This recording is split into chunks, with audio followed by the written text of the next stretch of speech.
Bonsoir YouTube, ici Largo pour une petite vidéo découverte, Le Serpentaire de Ruffier et Sorel, donc le second livre dans la collection Le roman dont vous êtes le héros illustré, édition Macaca. À ma connaissance, il n'existe que La Pierre de Dragon, pour lequel je fais une vidéo essai de partie sur la chaîne, et Le Serpentaire.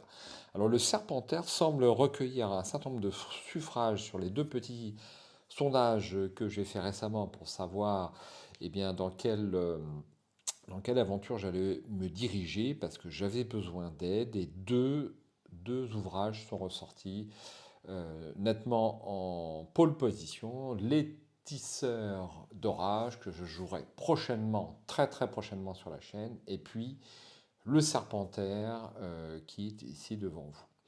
Alors, je suis épuisé, je rentre de vacances et je repars en vacances. Néanmoins, la chaîne Arkham Adventure TV ne reculant devant aucun sacrifice pour vous satisfaire, je vous propose de partir à la découverte du Serpentaire et de voir à quoi ça correspond. Alors, on va d'abord jeter un œil sur le pitch parce que je ne me souviens pas de l'avoir lu sur cette chaîne. Après le générique.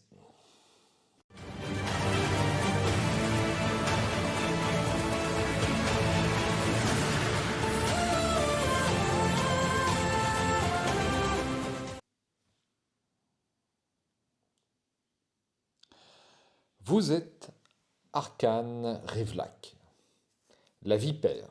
Un duc méprisable égorge votre père sous vos yeux.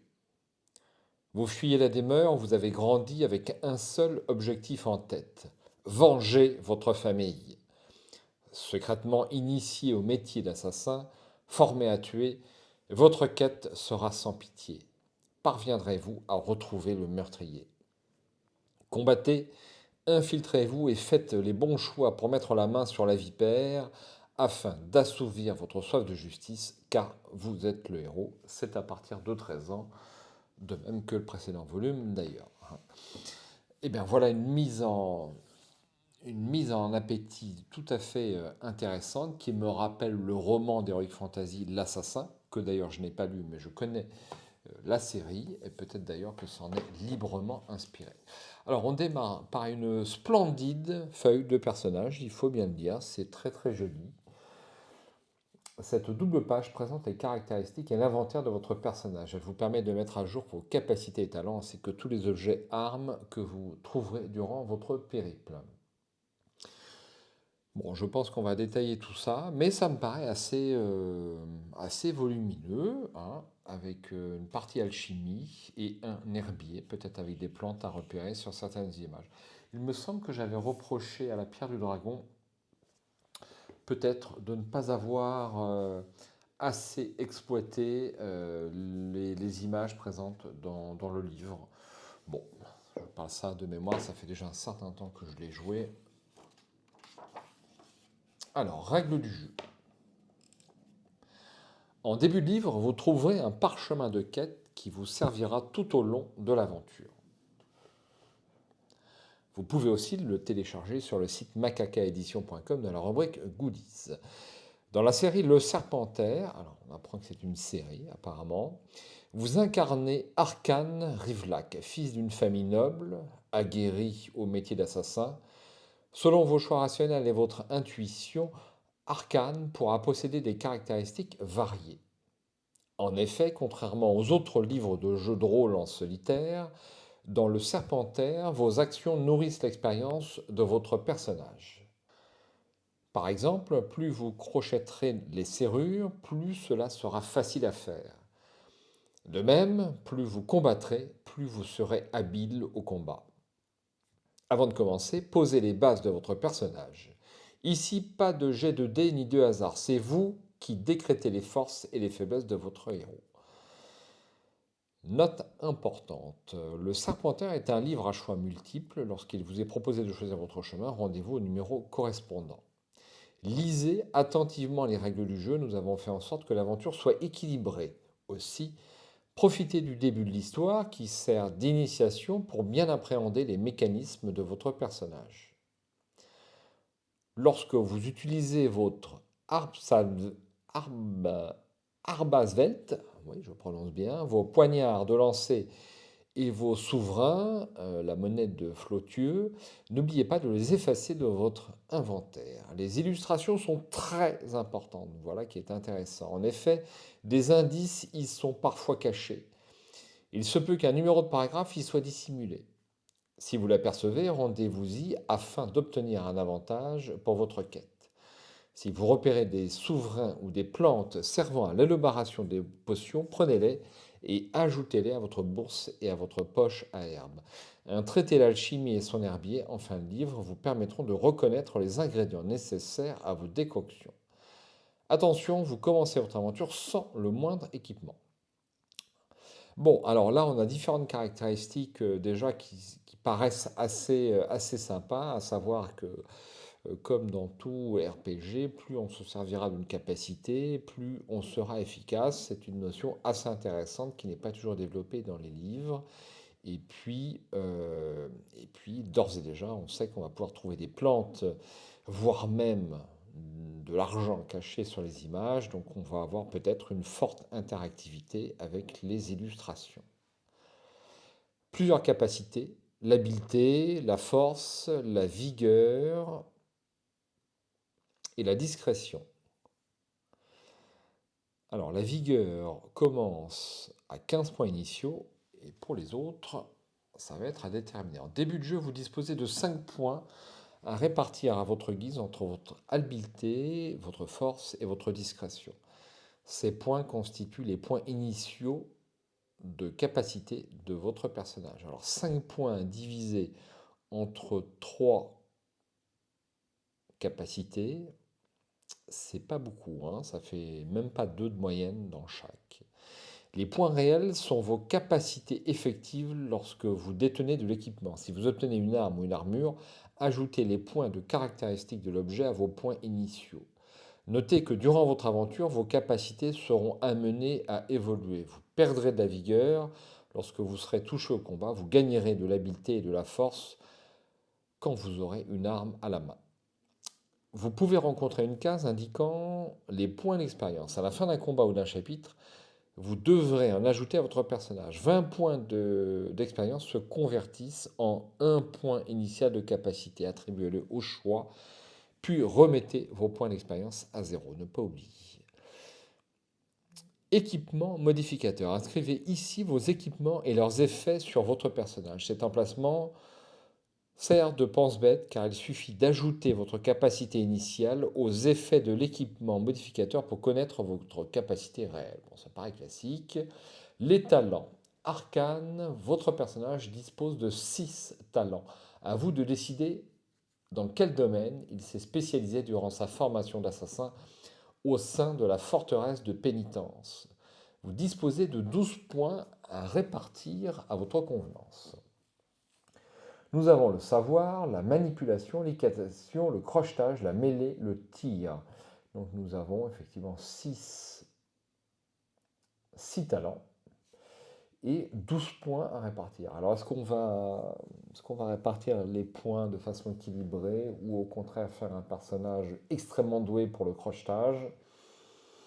J'ai toujours tendance à me placer dans la moyenne, dans les personnages que je crée. Probablement que je ferai la même chose. Alors, la mêlée. Donc, l'équitation, le crochetage, la manipulation, le savoir, ça me paraît des choses assez simples. La mêlée. Lorsque l'infiltration a échoué et que vous êtes repéré, il peut arriver que vous soyez confronté à plusieurs adversaires en même temps. Plus vous serez doué en mêlée, plus ces affrontements se termineront vite. Pour qu'un combat soit considéré comme une mêlée, il faut qu'il y ait au moins 3 adversaires. Et enfin, le tir. Lisons le paragraphe, ça ne coûtera pas plus cher. Si l'épée est votre meilleur allié, il est parfois utile de clairsemer les rangs ennemis avant la bataille. Pour cela, rien de tel qu'un poignard bien lancé. De même, votre arbalète miniature, confectionnée dans la forge de pénitence, est l'un de vos biens les plus précieux.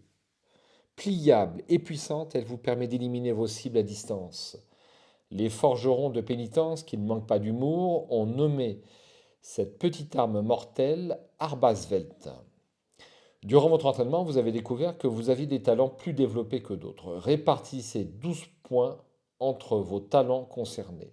Au fil de votre aventure, vous pourrez augmenter ces points pour devenir plus fort. En effet, chaque talent utilisé vous permet de gagner des points d'expérience. Après 10 points d'expérience, votre talent augmente de 1 point. Reprenons la feuille d'aventure.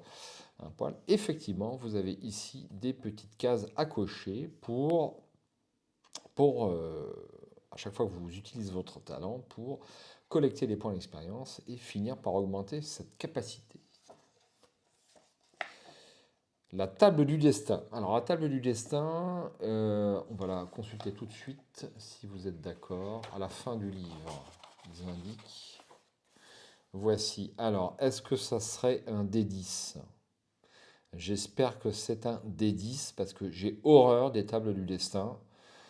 Euh, j'en suis navré, mais souvent on pointe le stylo vers le même endroit, plus ou moins consciemment, et rien ne vaut une bonne paire de dés ou des dés. Alors ça, bon, je pense que c'est une valeur de 0 à 10, en espérant que ce soit bien équilibré au niveau de la répartition. Et puis on a une belle carte que je n'avais pas remarquée jusqu'alors. Et on a des petits carrés rouges qui seront peut-être à cocher une fois qu'on aura exploré. C'est possible. Combien de paragraphes? Environ 300 paragraphes. Bon, c'est un poil faible, sachant que ce sont des paragraphes très importants, apparemment, très volumineux. Et je trouve que les paragraphes très volumineux pour les livres dont vous êtes l'euro ne sont pas forcément le meilleur, de mon point de vue personnel, hein, puisque lorsqu'on les lit une fois et qu'on échoue le livre, relire de très très longs paragraphes n'est pas forcément super agréable. C'est plus facile de relire des petits paragraphes, je trouve, mais bon, c'est un choix personnel. Alors, point de destin. Alors, on a la table du destin qui a un dé à 10 faces. Ce n'est pas précisé, mais j'espère que c'est bien ça. Les points de destin. Les points de destin permettent de forcer le hasard. Pendant votre quête, vous en possédez deux au début de votre aventure. Vous pouvez utiliser un point de destin à tout moment, que ce soit durant un combat ou non. Cela signifie que vous décidez du résultat obtenu lorsqu'il vous est demandé de vous servir de la table du destin. Bon, ok, 2 points, c'est pas beaucoup, mais on fera avec. Les règles de combat, voilà qui vous intéresse peut-être. Vous serez souvent amené à vous battre. Les affrontements sont indiqués par le nom de l'adversaire, son habileté, sa force et sa vigueur. Le combat se joue en plusieurs tours. Utilisez votre table du destin et ajoutez le chiffre à vos points réels d'habileté. Faites de même pour votre ennemi. Celui qui obtient le plus grand nombre de points est le porteur du coup. En cas d'égalité, recommencez. Point numéro 2, utilisez la table de destin et ajoutez le chiffre à celui de la force du cogneur pour obtenir le nombre de dégâts infligés. Ôtez ce nombre à la vigueur de celui qui reçoit le coup. Alors à noter que sur le paragraphe numéro 1, on est le porteur du coup, il se transforme en cogneur sur le deuxième paragraphe. Je trouve ça dommage de ne pas avoir utilisé le même terme. Exemple, imaginons que vous deviez vous battre contre l'ennemi suivant. Vous possédez 3 points d'habileté, 3 points réels d'habileté, 2 points réels de force et 10 points réels de vigueur. Vous jouez pour votre personnage, la table du destin indique 5, que vous ajoutez à vos 3 points réels d'habileté, vous obtenez 8 pour votre adversaire, la table du destin indique 2, que vous ajoutez à ces 3 points d'habileté, il obtient 5. C'est donc vous qui portez le coup. Et donc là, on calcule les dégâts en ajoutant la force. Bon, ça me paraît assez simple et agréable, puisque quand c'est simple, c'est agréable. Équipement de l'assassin. Si au début de votre aventure, vous ne disposez ni d'armes, ni d'équipement, même pas l'arbalète, dommage, il vous sera possible d'en récupérer durant votre quête. Votre équipement vous permet d'augmenter vos points réels de capacité et ainsi de mener votre quête à bien. Épliable.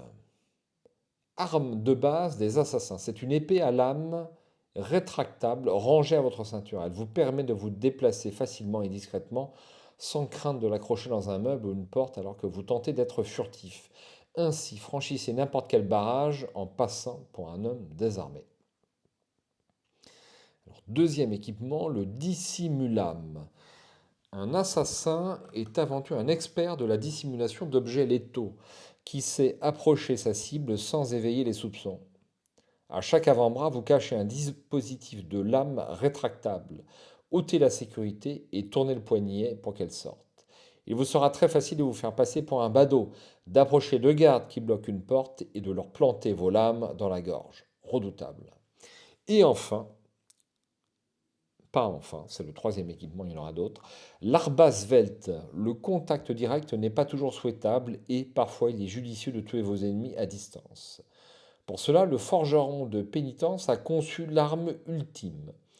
Une arbalète aux dimensions ridicules dont la puissance permet de tuer une cible à plus de 30 toises. Pressez le bouton pour que votre arbat svelte se déplie. Déjà chargée, elle ne percera pas une armure de chevalier, mais elle sera votre meilleur atout face aux brigands de grand chemin.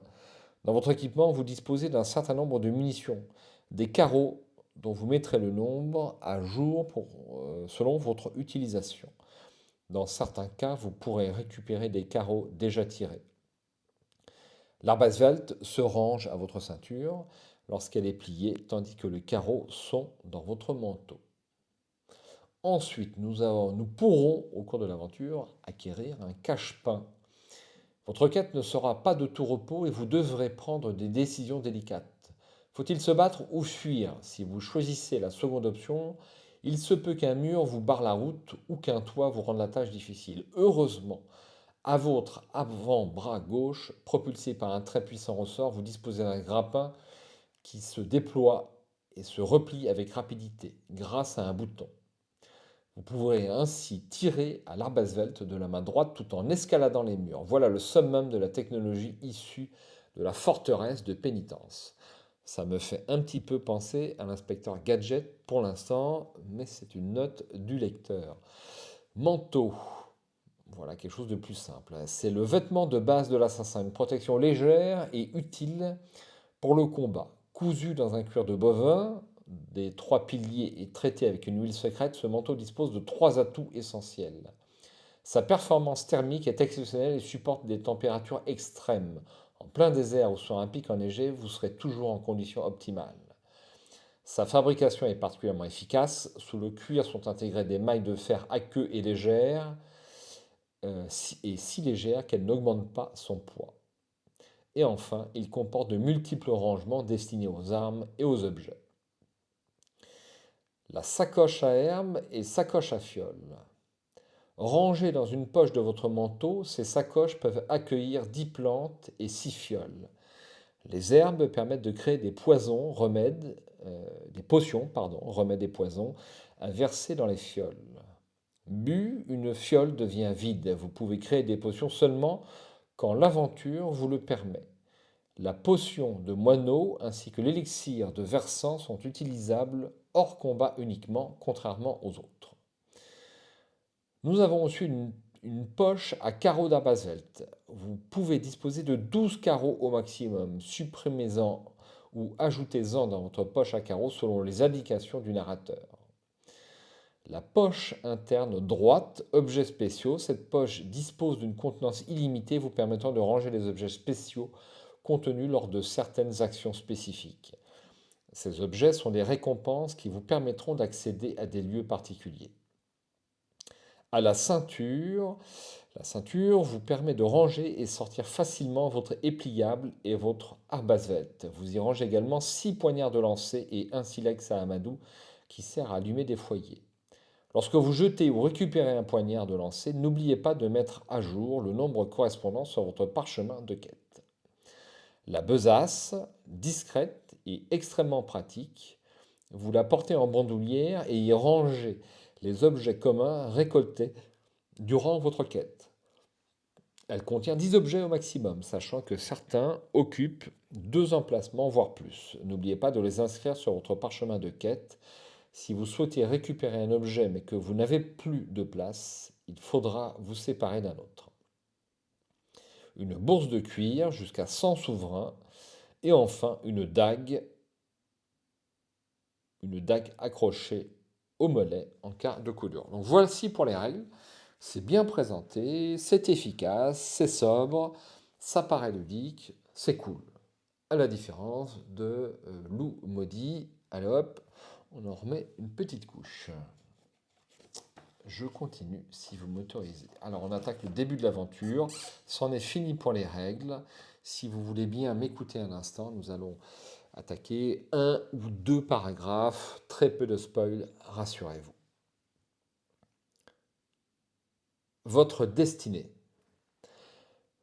Vous êtes Arkhan Rivlak, fils unique du seigneur Galéo Rivlak. À 12 ans, en qualité de noble, vous êtes envoyé par votre père au château de Gris-Rempart pour devenir écuyer du roi Barthelot. Après 2 ans de loyaux services et constatant vos capacités physiques et intellectuelles, le souverain de Flottelieu décide de vous affecter à une autre formation. Vous abandonnez votre fonction de porte-écu et votre destin de chevalier à l'armure rutilante pour un rôle ô combien plus dangereux.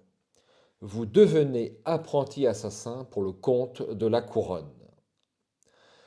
Sous la férule sévère mais juste de Dag, maître assassin de la vieille forteresse de pénitence, vous êtes formé à l'art délicat de l'espionnage, de l'empoisonnement et du meurtre furtif.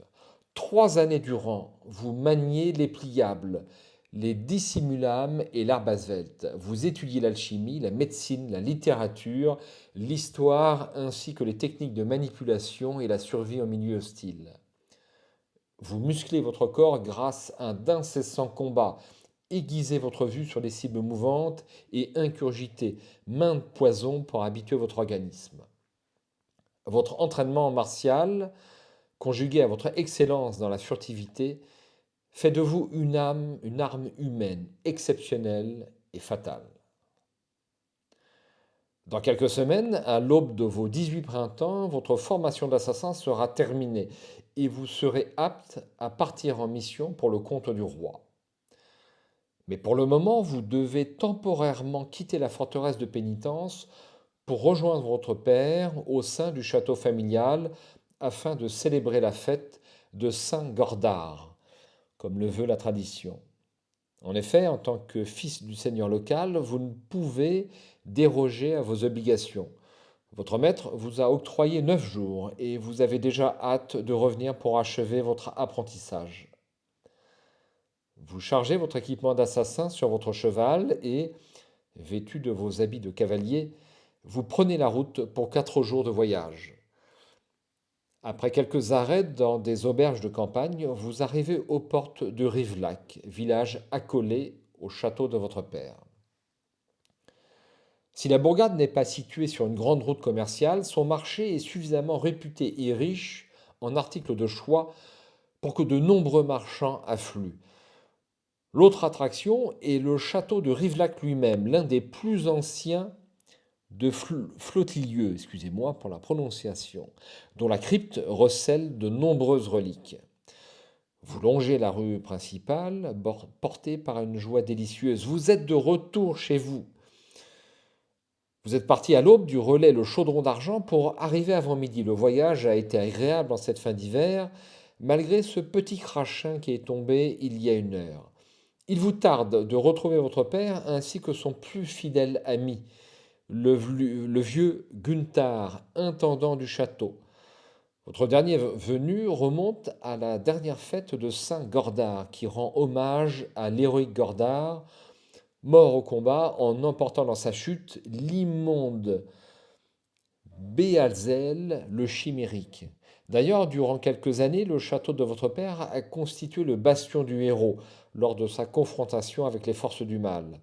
Et si Gordard fut surtout actif militairement sur le continent, il reste une figure importante de la théologie et de l'histoire du royaume de Flottilieu, qui est aussi la plus grande île du monde connu.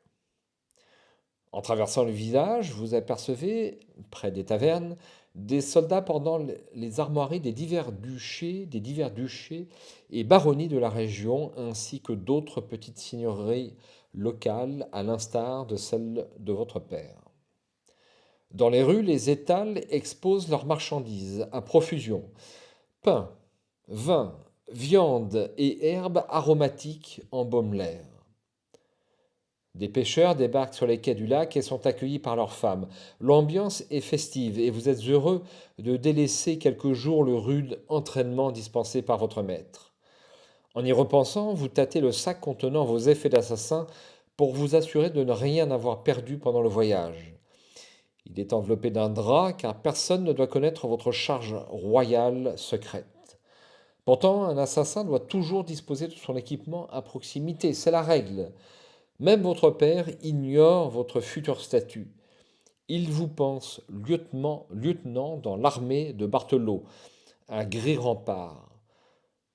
Vous souffrez de ne pouvoir lui révéler la vérité, mais la discrétion est le premier talent de votre confrérie. Vous arrivez vers 11h30 devant votre demeure natale. En cette période de festivité, le pont-levis est baissé et les citoyens peuvent venir librement profiter du banquet et apporter des victuailles. La plupart des soldats postés sur les remparts sont déjà presque ivres.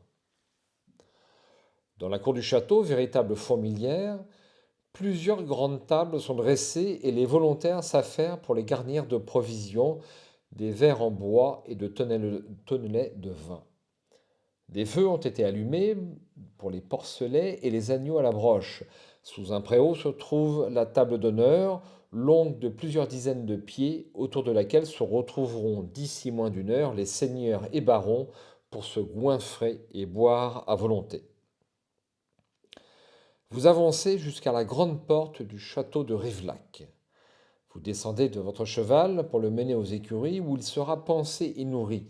Vous sentez une main flétrie se poser sur votre avant-bras. Il s'agit de Gunther qui vous sourit avant de vous étreindre amicalement. Arcane, quel plaisir de te revoir. Plaisir partagé, tu n'as pas vieilli depuis l'an passé. Et toi, tu ne sais toujours pas mentir. Cette réplique vous fait sourire. Vous laissez votre cheval au palefrenier et demandez à votre vieil ami comment se passent les préparatifs des festivités. C'est toujours un moment d'angoisse, répond-il avec fausse modestie, car vous savez qu'il gère presque à lui tout seul l'intégralité des célébrations depuis des décennies. Ton père a insisté pour que chaque noble ait une place à sa table. Le menuisier a passé 2 mois à la fabriquer. Et puis, il a tenu à ce qu'Orto Fayon soit convié. La vipère répliquez-vous avec surprise. Le duc Orto de Fayon, seigneur de Cobalt, s'écrie une voix à l'entrée de l'écurie. Dans l'embrasure de la porte, une grande silhouette se tient fièrement. C'est votre père, le seigneur Galéo Rivelac. Le duc Orto de Fayon, dit la vipère. Corrigez-vous malicieusement. On le dit froid comme un reptile et sournois comme un serpent. Et parfois l'inverse. On ne dit surtout rien de désobligeant aux convives que l'on accueille, sourit votre père. Vous vous jetez dans les bras l'un de l'autre. Galéo tâte vos muscles avec fierté. Eh bien, quel solide gaillard, moi qui imaginais les officiers ripaillant à l'envi avec les soudards. Dans les tavernes, j'aurais aimé que ta mère soit toujours de ce monde pour te voir aussi fort. Après quelques banalités, votre père vous propose de rejoindre votre chambre au premier étage du château pour poser votre pactage. Dernièrement, vous avez demandé à Gunther de la séparer en deux, en construisant un mur orné d'une porte en trompe-l'œil. Vous disposez ainsi d'une salle secrète pour ranger votre équipement, mais aussi pour stocker cornues, athanor et autres creusets vous permettant d'exercer l'alchimie. Gunther s'est exécuté sans poser de questions, ce qui confirme ce que vous soupçonniez déjà. Le vieil homme n'est pas dupe et a sûrement deviné que vous êtes un assassin. Vous fermez la porte de votre cachette, revêtez les beaux habits qui ont été déposés sur le lit par les servantes et rejoignez les festivités. Rendez-vous en 1.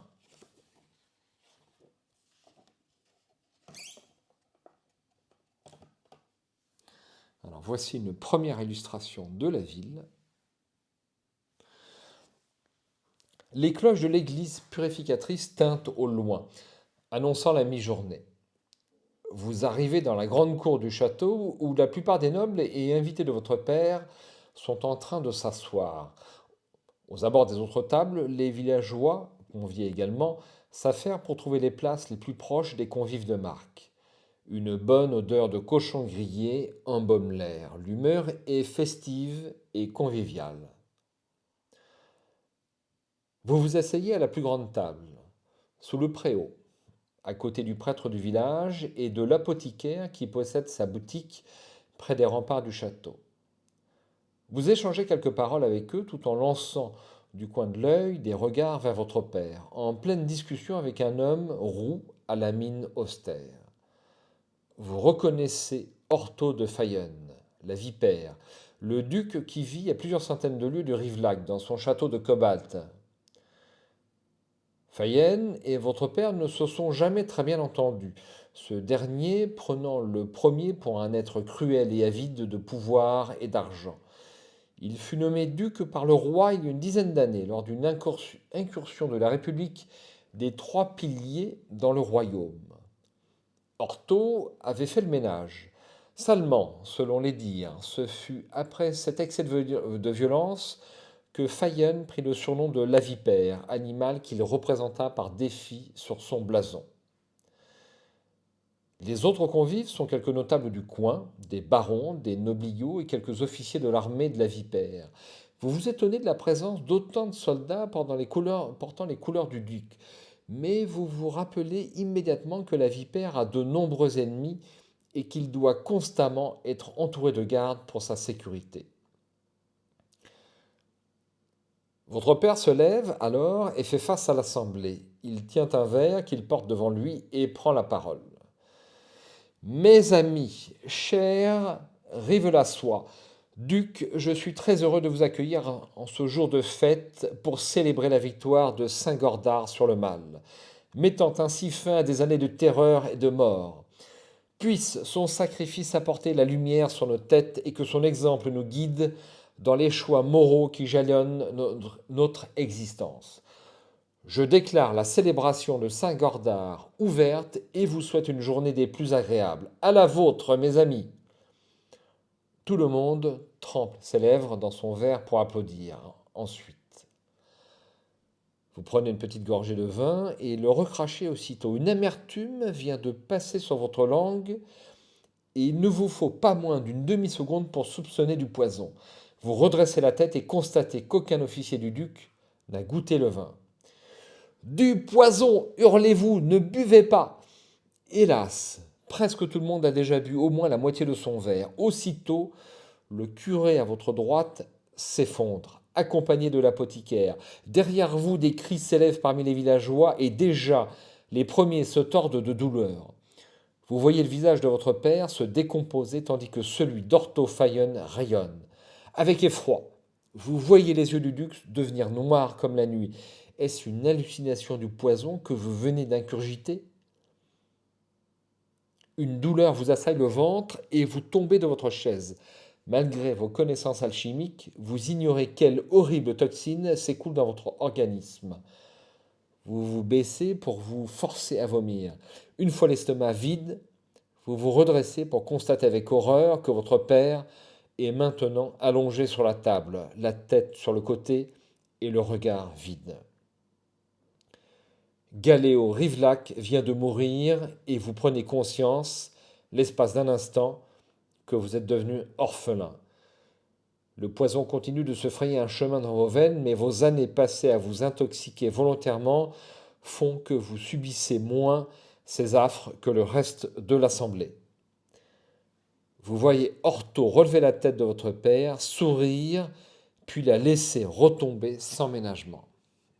Mes amis, c'est terrible. Voici une entrée en matière assez difficile. Votre haine bouillonne, vous hésitez entre foncer sur la vipère ou prendre la fuite pour vous rendre dans vos appartements et trouver un remède au poison. Cependant, il existe peut-être une troisième solution. Alors, voici le style des illustrations. Alors, je suppose que voici Otto le père, décédé, la vipère, roux, c'est lui, Et puis les autres se tiennent l'estomac, ce sont des victimes. Alors, j'ai apprécié quelque chose dans les veilleurs. Ici, on se doit se rendre au 75 ou 280 pour prendre la fuite ou se jeter pour la vipère. Il existe un troisième choix. Alors, je l'avoue, j'ai examiné cette illustration avant de faire la vidéo.